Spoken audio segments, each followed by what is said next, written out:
to my channel. You can call me JB. Today we're going to talk about the Wuzhi Audio. It's the ZK-PT2. I've had some experience with the PT1 as well, which is an earlier model. And I do have a very similar product. Just by comparison, we can look at. The reason I want to talk to this about today is two parts: about the device itself and where it might fit into your audio future, if you will.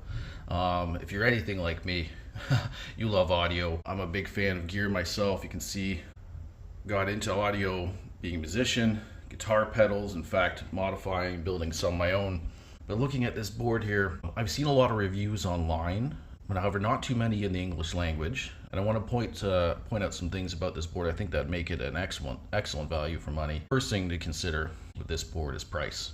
You know, around 12 Canadian dollars, you may find it a little bit different, but it represents an excellent bang for the buck. When you look at a lot of these DACs, you know, people usually go right to the specs first of all. One thing you'll get with this guy is excellent sound quality, even though it features a Jai Li, I probably said that wrong, audio chip. It's actually really well supported. I've done a little bit of research and I've done a little bit of my own testing. The electrolytic caps appear to be not only real, but of really high quality. You can see higher quality resistors, those blue R11, R12, R14, R13 there. There are some other resistors on the board that are of higher spec. That basically means they have a higher tolerance. You can see that in the hybrid or the solid state electrolytic capacitors as well. They're of a higher quality.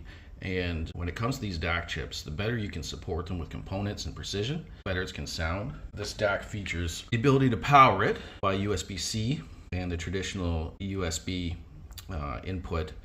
Having said that, it can also be used as a DAC. This is basically a DAC decoder board with Bluetooth. You see you have the wheel switch on there, which certainly helps. It does AAC Bluetooth, which is excellent.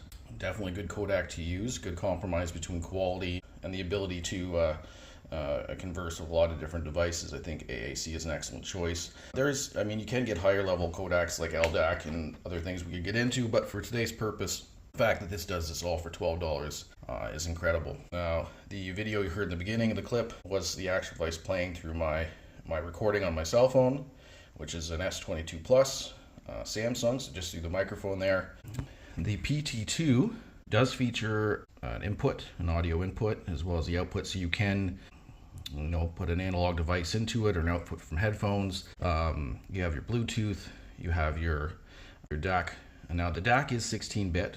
Again, I wouldn't let that deter you. This DAC is excellently supported through precision components, and that does make a difference. The sound quality is excellent, and the output is very strong, very capable, and I almost call it a preamp, except as you can see here, some people would like to see a little bit more EQ control. On an old analog style in the PT1, they used any 5532 op amps and an analog input, and they have a bass and treble control, but there is no, apart from the Bluetooth controller, there is no DAC capability, so you're not going to be able to go to this by USB. You do have the analog input and the Bluetooth input on the older board.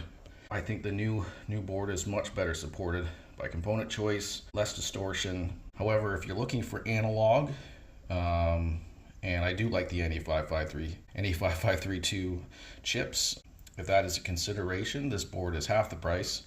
Usually, Bluetooth does sound good. It is SBC, so it's not AAC, but it is still a reasonably good sounding Bluetooth chip. Again, it says JL Audio.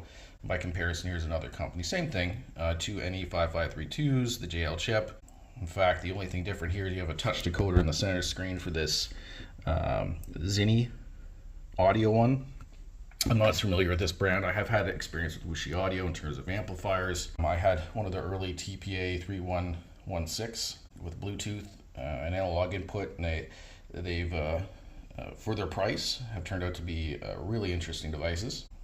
Furthermore, when you get into like why would somebody want this, I think in 2026 we're seeing a miniaturization of audio, and when you see audio done, for example, you could go right from this DAC decoder board into a small TPA 3110 amplifier. This would be a DIY Excellent DIY choice if you're building it into your system for yourself. If you're trying to build maybe a Bluetooth box or a higher end stereo, you certainly go for one of these amplifiers into good speakers as well. They sound great. And I think for your bang for your money, this is where I think the future of it's going, is that with the cost these days, it's nice to see that you can get quality represented at such a low price, because not everyone wants to spend a fortune on audio. But being able, by looking at the boards themselves, seeing the components that are on them and how they're supported, is kind of invaluable too. If you're interested in learning about audio, I'm certainly going to discuss a lot more about the actual technical specs, testing of the equipment. But for the sake of discussion today, it is interesting just to look at and realize what you're getting, your bang for your buck. And I want to thank you if you watch this long. Look forward to speaking with you again.